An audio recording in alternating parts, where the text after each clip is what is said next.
ఎరగదేస్తుంది భయ్యా, అర్జెంటుగా chest press చేద్దాం. సో ఇంకొకటి, బిఫోర్ డూయింగ్ వర్కౌట్ నేను స్ట్రెచ్చింగ్ కంప్లీట్ చేసుకొని వార్మప్స్ కంప్లీట్ చేసుకొని వర్కౌట్స్కి వస్తాను. మీరు కూడా ఒక 5 to 10 minutes స్ట్రెచ్చింగ్స్కి వార్మప్స్కి ఇచ్చేయండి, అట్లీస్ట్ కార్డియో కాసేపు. బికాజ్ మన హార్ట్ రేట్ అనేది డైరెక్ట్గా వచ్చి వార్మప్స్ లేకుండా వర్కౌట్స్ చేస్తే మన హార్ట్ రేట్ అనేది ఒకేసారి హై అయిపోతుంది. ఆ ప్రాసెస్లో మనకి ఏంటంటే, మీరు చాలా నా పాత వీడియోస్లో చెప్పాను, but once again same. So heart స్ట్రోకులు రావడం, ఇలా ప్యానిక్ అయిపోవడం, ఇవన్నీ కొన్ని ఉంటాయి అన్నమాట.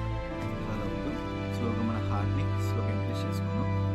Yeah, let's begin with chest workout. Coming to chest press and other workouts, నేను ప్రతి సెట్కి బేసిక్గా నేను ఫర్ ఎగ్జాంపుల్ చెస్ట్ ప్రెస్ చేస్తున్నాను. చెస్ట్ ప్రెస్ని 3 sets కంప్లీట్ చేసుకుంటాను.